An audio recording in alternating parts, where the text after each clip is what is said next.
साथियों, इस वीडियो में आप वृंदावन के रसिक संत स्वामी हरिदास जी का जीवन परिचय जानेंगे, जिन्होंने बांके बिहारी जी को प्रकट किया था और ऐसा कहा जाता है कि वे स्वयं ललिता सखी जी का अवतार थे। तो हम ज्यादा देरी न करते हुए इस वीडियो में आगे बढ़ते हैं। श्री भक्तमाल। बिना भक्तमाल भक्ति रूप अति दूर है। श्री स्वामी हरिदास जी। 1. प्राकट्य का हेतु। एक दिन ठाकुर जी अत्यंत प्रसन्न होकर मुस्कुरा रहे थे। श्री प्रिया जी ने पूछा कि प्रियतम, क्या बात है जो आप अकेले अकेले मुस्कुरा रहे हैं? ठाकुर जी बोले, नारद जी ने कलयुग में कब प्रतिज्ञा की थी वह पूरी होते हुए दिखाई दे रही है। नारद जी ने प्रतिज्ञा की थी कि मैं विविध उत्सवों के माध्यम से रामनवमी, झूलन उत्सव, चंदन लेपन, अन्नकूट महोत्सव आदि कलयुग में घर घर में भक्ति की स्थापना करूंगा। यदि मैंने ऐसा नहीं किया तो मैं श्रीहरि का दास नहीं। इस कराल कलिकाल में भी कितने जीव तीव्र गति से मेरे चरणों तक पहुंच रहे हैं।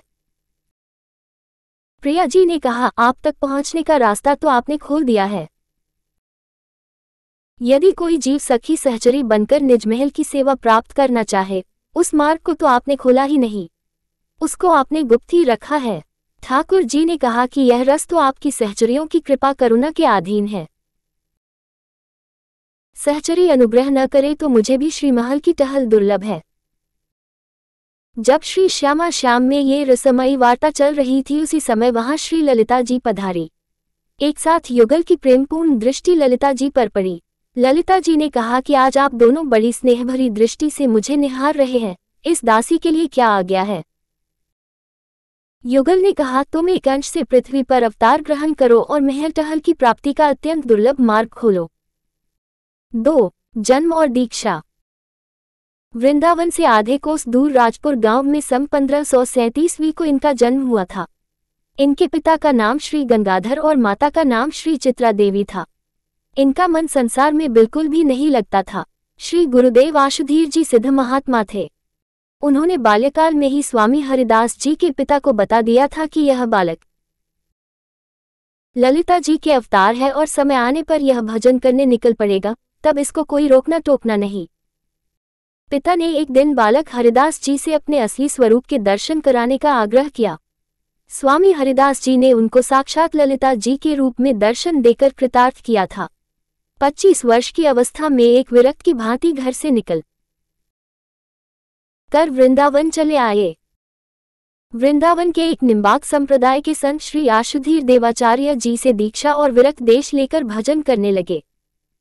3. श्री बांके बिहारी जी का प्राकट्य। श्री निधिवनराज को अपनी साधना स्थली बनाए और निरंतर श्री युगल की रसकेली का आपने दर्शन किया। स्वामी जी जहां विराजते वहीं एक परम सुरम्य लता कुंज की ओर एकाग्र दृष्टि रखते थे। कभी उसकी ओर देखकर हंसते थे, कभी भाव में भरकर रोते थे, कभी लौट जाते, उसी लता कुंज की ओर देखकर राग भी गाते। उनके शिष्य श्री विठल विपुल देव जी ने एक दिन पूछा कि हे गुरुदेव, इस विशेष कुंज की ओर आपकी दृष्टि सदा रखते हैं और भाव विफल होते हैं, क्या इस कुंज में कोई विशेष बात है? स्वामी जी ने उन्हें दिव्य दृष्टि प्रदान की। उन्होंने देखा कि दिव्य रंग महल में एक रूप होकर श्यामा श्याम कुसुम सेज पर रस विलास कर रहे हैं। उस रूप को देखकर विठल विपुल देव जी भाव विफल हो गए। उन्होंने स्वामी जी से प्रार्थना की कि इस स्वरूप का दर्शन हमें सर्वदा होता रहे। स्वामी जी ने गाकर श्यामा श्याम को पुकारा है और देखते देखते एक प्रकाश पुंज प्रकट हुआ, जिसमें से श्री बांके बिहारी का श्री विग्रह बाहर आया। आज बांके बिहारी जी के मंदिर में इसी श्री विग्रह का दर्शन होता है। 4. परिक को महाराज का दर्शन कराना।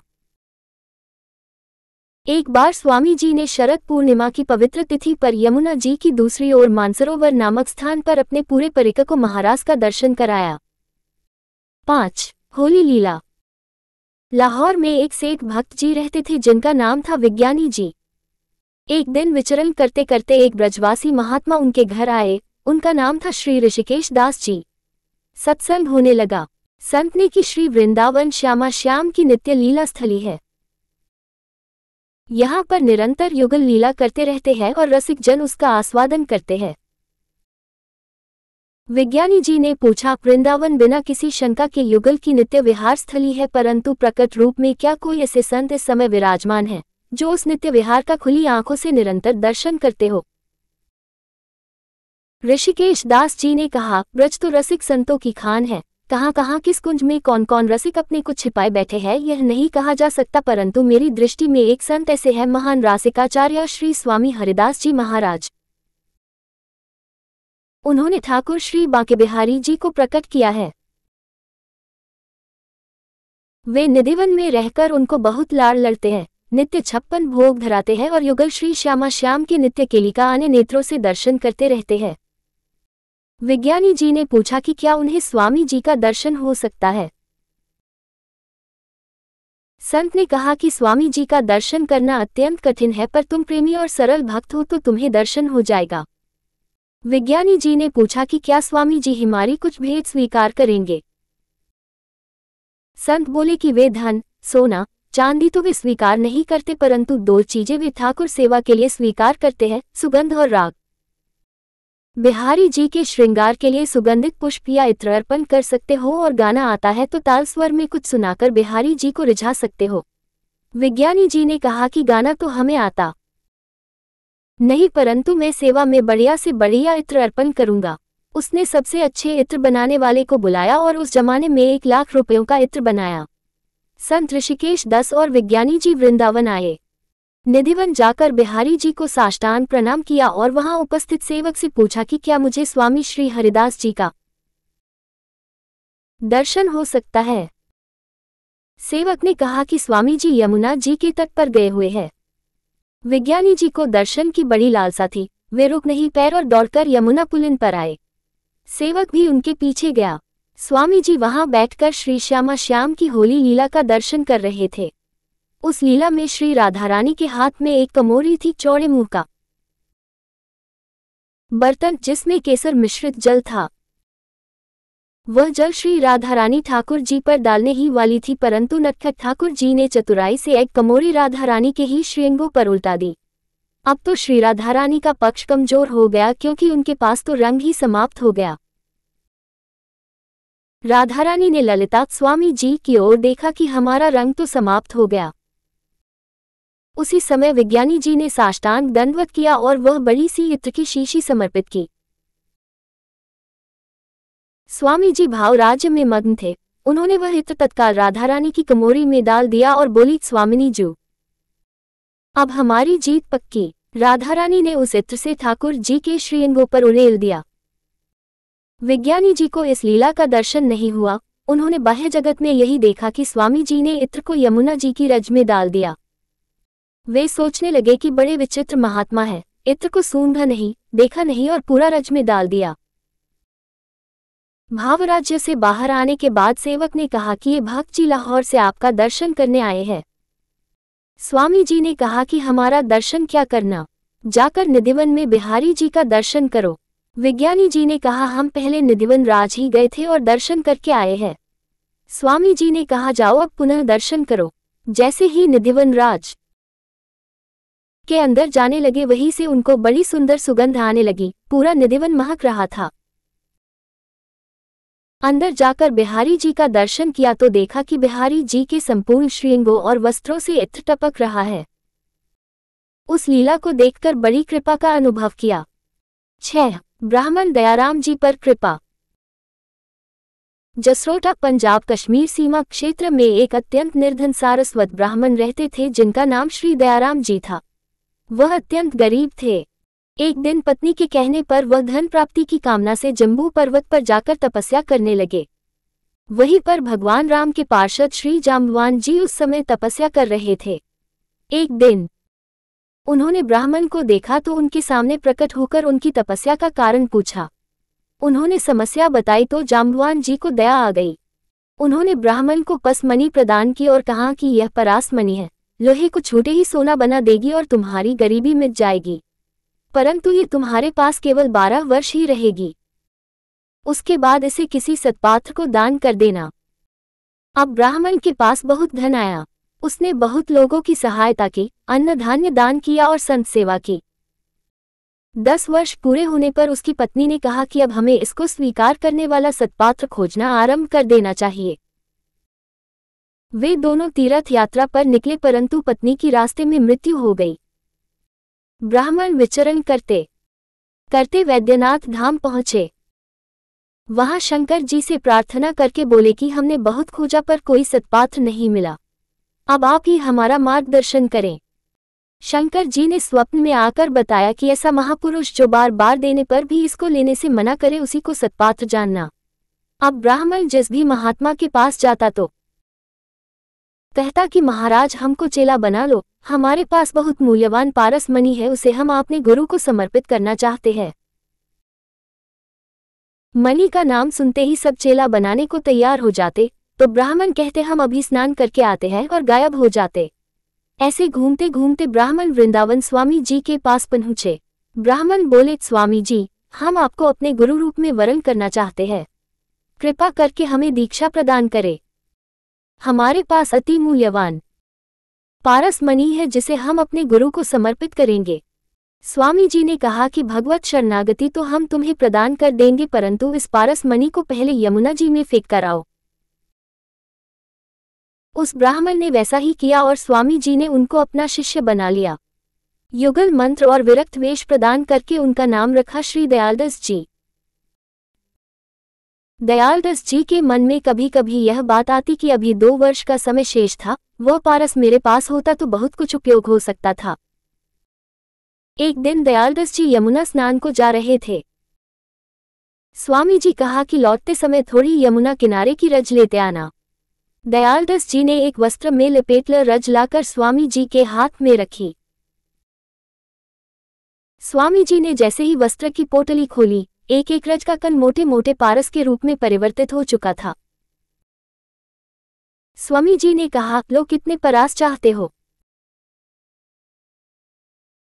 दयालदास जी को समझ आया कि असली पारस ये पत्थर नहीं, असली पारस युगल नाम तो हमारे गुरुदेव भगवान के पास है। असली पारस युगल नाम होने पर भी मैं नकली पत्थर के पारस का चिंतन कर रहा था। इस घटना के बाद सदा सर्वदा के लिए उनकी धन की वासना समाप्त हो गई। 7. सीत प्रसादी का महात्म्य। एक दिन स्वामी जी प्रसाद पाने के बाद एक कोने में 2 नाग पत्ते का पात्र डालने के लिए जा रहे थे। बाहर बैजू बावरा बड़े भाव से दोनों हाथ सामने करके खड़ा था। उस दोने में प्रसाद का एक भी कण बचा नहीं था। इस कारण स्वामी जी ने सोचा कि दोना फेंकने के लिए मांगा होगा। उन्होंने उसके हाथ में दोना दे दिया। दोना पाते ही उसको प्रणाम करके बैजू बावरा बड़ी श्रद्धापूर्वक चबाकर खाने लगा। स्वामी जी को बड़ी दया आई। वे सोचने लगे कि इसको तो गुरु का सीत प्रसाद ग्रहण करने की इच्छा थी, परंतु इसको सीत प्रसाद पाने मिला नहीं। जिस दोने में प्रसाद पाया उसी दोने का सेवन कर लिया। स्वामी ने उसको करुणा भरी दृष्टि से देखा और उसी क्षण उसके हृदय में समस्त राग रागिनियां प्रकट हो गई। 8. तानसेन पर कृपा। पहले तानसेन रामतनु पांडे या तन्ना मिश्र रीवा बघेलखंड नरेश श्री राजाराम बघेला के दरबार के प्रधान गायक थे। इनको दीपक राग सिद्ध था। दरबार में इनका बड़ा मान सम्मान था और आसपास के क्षेत्रों में प्रसिद्धि थी। इस बात से अन्य दरबारी गायक इनसे ईर्ष्या करते थे। उन्होंने एक दिन राजा से असमय ही तानसेन से दीपक राग गवाने की प्रार्थना की। वे झूठी स्तुतियां करके कहने लगे कि बड़े समय से राग दीपक नहीं सुनाई पड़ा, जैसा दीपक राग तानसेन को सिद्ध है वैसा किसी को नहीं। राजा के मन में भी इच्छा जाग गई। उसने कहा, ठीक बात है, बहुत लंबा समय बीत गया दीपक राग सुने हुए। उन्होंने तानसेन से दीपक राग गाने के लिए कहा, परंतु तानसेन ने कहा कि गर्मियों के समय है और यह राग जिसको सिद्ध होता है उसके आसपास बहुत गर्मी बढ़ जाती है और गाने वाले में तो विशेष रूप से बढ़ जाती है। यदि कोई ऐसा गायक जिसको मेघमल्हार राग सिद्ध हो वह मेरे गाने के बाद इसको सुनाकर वर्षा करवाए तो ठीक है, अथवा मैं जलकर कष्ट से मर जाऊंगा। वहां ऐसा कोई था ही नहीं जिसको मेघमल्हार सिद्ध हो, फिर भी राजा ने हठ पकड़ लिया। तानसेन को राजा की आज्ञा का पालन करना पड़ा। सैकड़ों घी से भरे दीपक तानसेन को घेर कर रखे गए। तानसेन के गायन से सभी दीपक प्रज्वलित हो गए और सभा में बहुत तेज गर्मी बढ़ गई। तानसेन बड़ी पीड़ा से बाहर भागे और सीधे नदी में स्नान किया। फिर भी ठंडक नहीं पड़ी तो वन की ओर भागे। वहां दो स्त्रियां जिनका नाम ताना और रीरी था, वे कंधा बीन रही थी।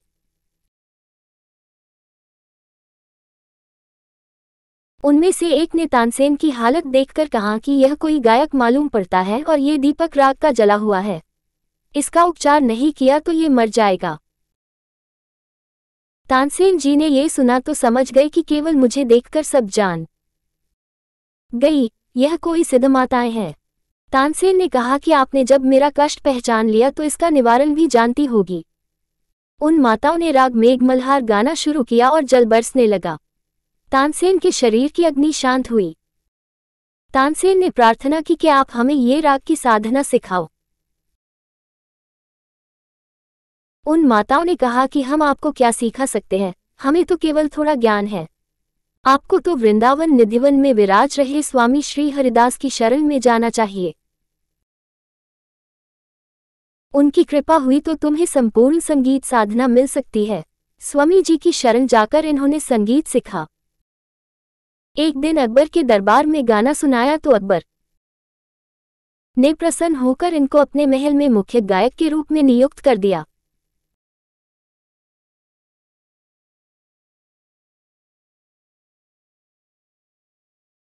लौटकर एक बार जब यह अपने गांव आए तो ब्राह्मणों ने कहा कि तुम अब यवनों के यहाँ नौकरी करते हो, उनके बीच ही रहते हो, तो हम तुम्हारा जाति से बहिष्कार करते हैं।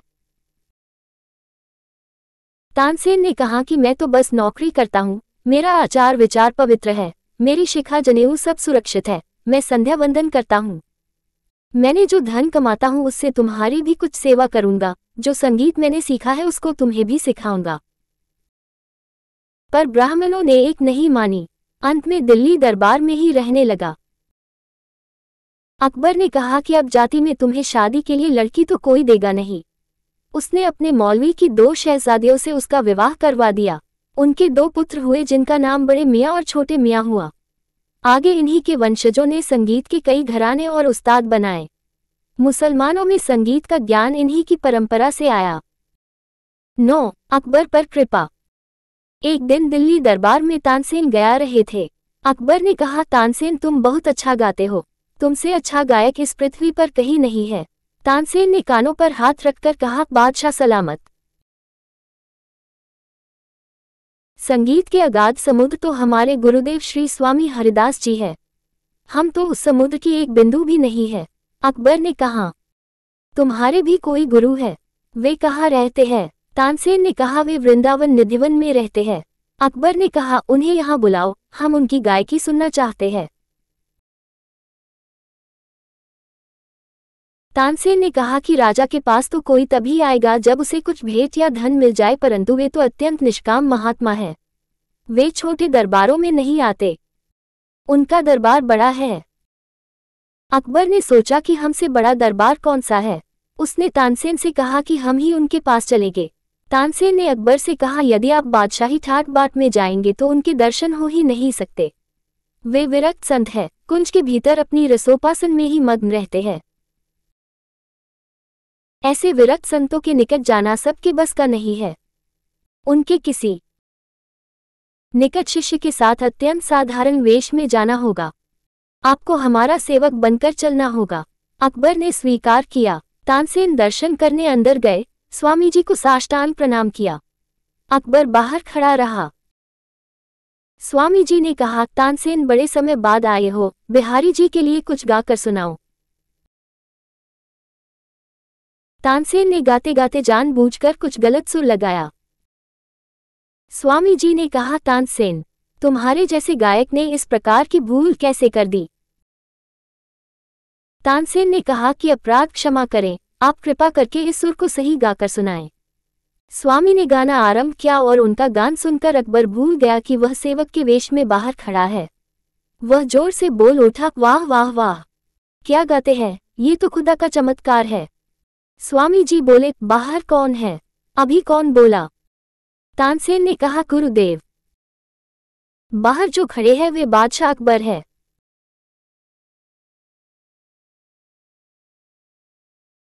स्वामी जी ने बाहर देखा तो अकबर अति साधारण वस्त्रों में हाथ जोड़कर एक सेवक के वेश में खड़ा है। बादशाह को अंदर आने की अनुमति दी। राजाओं के स्वभाव अनुसार अकबर ने स्वामी जी को अपने गले का अति मूल्यवान रत्नों का हार भेंट किया। स्वामी जी के पास एक हिरण का बच्चा खड़ा था। उन्होंने वह हार उसके गले में डाल दिया और वह हिरण वन में भाग गया। बादशाह सोचने लगा कि इतनी मूल्यवान रत्नों की माला इन्होंने हिरण के गले डाली। ऐसे रत्न बड़ी मुश्किल से मिला करते हैं। स्वामी जी उसके मन की बात जान गए। उन्होंने आवाज लगाई तो हजारों हिरण वहां आ गए जिनके गले में वैसी ही मालाएं थीं। बादशाह ने कहा कि मुझे कुछ सेवा का सौभाग्य प्रदान करे। स्वामी जी ने कहा कि यहाँ किसी चीज की आवश्यकता नहीं है, परंतु जब अकबर बार बार प्रार्थना करने लगा तो स्वामी जी ने कहा, ठीक है, सेवा करना ही चाहते हो तो यमुना जी के धीर समीर घाट की सीढ़ी का एक कोना टूट गया है, उसकी मरम्मत करवा दो। बादशाह को मन में बड़ा बुरा लगा कि इतने बड़े बादशाह को एक सीढ़ी बनाने की सेवा कह दी। बादशाह धीर समीर घाट गया तो वहां की सीढ़ी देखकर मूर्छित हो गया। मूर्छा जाने पर वापस स्वामी जी के पास आया और दूर से दंडवत प्रणाम किया। स्वामी जी ने पूछा, कहो अकबर, देख आए घाट की सीढ़ी। अकबर ने कहा, महाराज, जैसे ही मैं घाट पर गया तब मैंने देखा कि उस घाट की एक एक सीढ़ी पर अति मूल्यवान रत्न जड़े हैं। ऐसे ऐसे रत्न तो इस धरती पर हमने देखे ही नहीं। मेरे संपूर्ण खजाने को खाली भी कर दूं तो मैं उस सीढ़ी का एक कोना भी नहीं बनवा सकता। आपने मेरी बदशाहयत का घमंड तोड़ दिया। चरणों में साष्टांग दंडवत करके बोला, अब कृपा करके ऐसी सेवा बताए जो मैं कर पाऊं। स्वामी जी ने कहा कि बंदर, मोर, हिरण, भालुओं को चना खिला दो। उन्होंने ये भी कहा कि वृंदावन में किसी भी पशु पक्षी और वृक्षों की हिंसा नहीं होनी चाहिए। इस वृंदावन का हर कण, हर पशु पक्षी दिव्य है। अकबर ने ऐसा ही किया। प्रति वर्ष 100 मन चना, 1 मन इक्वल्स 40 किलो, मतलब 4000 किलो चना अकबर की ओर से मोर, बंदर आदि के लिए वृंदावन भेजा जाता था। 10. एक 1200 वर्ष के योगी पर कृपा। एक उत्तराखंड के महात्मा थे स्वामी श्री पर्वतपुरी जी। उन्होंने तपस्या करके बहुत सारी सिद्धियां प्राप्त की थी। योग बल से उन्होंने अपनी आयु को बढ़ाकर 1200 वर्ष कर दिया था। उनको अपनी सिद्धियों का अहंकार भी था। एक दिन उन्होंने स्वामी री हरिदास जी के बारे में सुना कि वे एक उच्च कोटि के रसिक हैं। संगीत साधना से प्रिया प्रियतम को रिझाते हैं। वे प्रेम व भक्ति मार्ग को इतना श्रेष्ठ नहीं मानते थे। वे परीक्षा करने वृंदावन पहुंच गए। स्वामी हरिदास जी के भजन में विक्षेप डालने के लिए कभी सिंह बनकर दहाड़ने लगते, कभी अजगर बनकर खाने दौड़ते, पर स्वामी जी थोड़े भी भजन से नहीं हटते। एक दिन स्वामी जी मोर बंदरों को प्रसाद खिला रहे थे। उसी समय पर्वतपुरी जी मोर बनकर प्रसाद पाने आ गए। स्वामी जी ने उन्हें पहचान लिया कि ये तो वही सिद्ध महात्मा है। स्वामी जी बोले, ठाकुर जी की कृपा से आपको मानव शरीर मिला। आप में इतनी तपस्या करने की सामर्थ्य है, परंतु आपने अपने जीवन के 1200 वर्ष सिद्धियां पाने में गंवा दिए। इससे तो जीव का पतन ही होता है। स्वामी जी ने मोर रूप लिए उस सिद्ध के पास जाकर उसको भी प्रसाद दिया। बिहारी जी का प्रसाद पाते ही उसकी बुद्धि निर्मल हो गई। उसने प्रकट होकर स्वामी जी के चरण पकड़े और कहा कि आप समर्थ संत हैं, मैं आपकी शरण में हूँ। स्वामी जी ने उनको युगल मंत्र का उपदेश देकर उनका नाम श्री प्रकाश दास रख दिया। 11. श्री मधुकर शाह पर वृंदावन धाम की कृपा। एक दिन अन्नकूट महोत्सव में बिहारी जी को अन्नकूट का भोग धराया जा रहा था। उस समय राजाराम बुंदेला और मधुकर शाह अपने गुरु श्री हरिराम व्यास के साथ वहां आए हुए थे। उन्होंने देखा कि बिहारी जी को मिट्टी का पात्रों में भोग लगता है तो उन्होंने सोचा कि स्वामी जी विरक्त महात्मा है, धातु के बर्तनों की व्यवस्था नहीं हो पाई होगी। राजाराम बुंदेला ने स्वामी जी से कहा कि यदि इस सेवक को सेवा की आज्ञा हो जाए तो भगवान की सेवा के लिए सोने के बर्तनों को बनवा दूंगा, मिट्टी के बर्तनों में भोग लगाना ठीक नहीं लगता। स्वामी जी ने कहा कि यह सामान्य मिट्टी नहीं है, ये ब्रजरज है। स्वर्ण तो इसकी कोई बराबरी नहीं कर सकता। राजा के मन में आया कि मिट्टी तो आखिर मिट्टी ही होती है, इसमें ऐसी क्या विशेषता है। ये तो केवल स्वामी जी के मन की श्रद्धा होगी। स्वामी जी उसके मन की बात जान गए और राजा को दिव्य दृष्टि प्रदान करते हुए बोले, एक बार विश्वास भरी दृष्टि से पुनः इन पात्रों को देखो। राजा ने जैसे ही पात्रों को देखा तो सभी पात्र दिव्य प्रकाश से युक्त चमचमाते दिखाई दिए। स्वामी जी की कृपा से मधुकर शाह को भी यही दृश्य दिखाई पड़ा। इस घटना के बाद दोनों राजाओं के मन में ब्रजराज के प्रति विशेष श्रद्धा जाग गई। मधुकर शाह तो ऐसे प्रभावित हुए कि उन्होंने कहा कि अब मैं वृंदावन की सीमा के बाहर जाऊंगा ही नहीं। स्वामी जी ने कहा कि इस समय मुगल काल है, तुम्हारे जैसा धर्मात्मा राजा सब छोड़कर यहाँ रहे तो प्रजा में भक्ति के संस्कार कैसे बने रहेंगे। तुम अपने राज्य में रहते हुए ही भजन करो, तुम्हें अपने महल में रहते हुए ही वृंदावन का अनुभव हो जाएगा। स्वामी जी के आशीर्वाद का ऐसा प्रभाव हुआ कि मधुकर शाह को महल में रहते हुए ही नित्य वृंदावन का अबुभाव होने लगा। वृंदावन वहीं पर प्रकट हो गया। 12 संत वाणी ही परम प्रमाण। श्री आशुधीर देवाचार्य जी के एक शिष्य थे श्री देवदत्त जी महाराज। वे अनेकों क्षेत्रों में घूमकर वैष्णवता का प्रचार प्रसार करते। एक दिन गंगा किनारे गढ़मुक्तेश्वर पहुंचे। वहां इनके सत्संग से अनेकों लोग वैष्णव हो गए। वहां के कुछ कर्मकांडी ब्राह्मण इनसे शास्त्रार्थ करने आए। ब्राह्मण प्रश्न करने लगे और श्री देवदत्त जी अपना मत रखने के लिए संतों की वाणियों को आधार मानकर प्रमाण देने लगे। ब्राह्मणों ने कहा कि हम संत वाणियों को प्रमाण नहीं मानते, हम तो वेद को ही प्रमाण मानते हैं। तब श्री देवदत्त जी ने अपने गुरुदेव श्री आशुधीर जी का स्मरण किया। वे वहां प्रकट हो गए। उन्होंने ब्राह्मणों से कहा कि स्वयं गंगा जी जिसके हाथ से प्रकट होकर पूजा ग्रहण करे उसका मत श्रेष्ठ माना जाएगा। ब्राह्मणों ने कहा ठीक है। ऋग्वेदी ब्राह्मणों ने ऋग्वेद का पाठ किया, यजुर्वेदी ब्राह्मणों ने यजुर्वेद का पाठ किया, आदि आदि पर गंगा जी प्रकट नहीं हुई। अब श्री देवदत्त जी गाकर भाव से गंगा जी को पुकारा तो गंगा जी प्रकट हो गई। स्वयं गंगा माता ने ब्राह्मणों से कहा कि वैष्णवता और संतों की वाणी ही जीव के लिए परम कल्याणकारी है। सभी ब्राह्मण श्री आशुधीर जी महाराज के चरणों में लौट गए। उन्होंने कहा कि आप सभी श्री वृंदावन जाकर निधिवनराज में विराजमान स्वामी श्री हरिदास की शरण ग्रहण करो।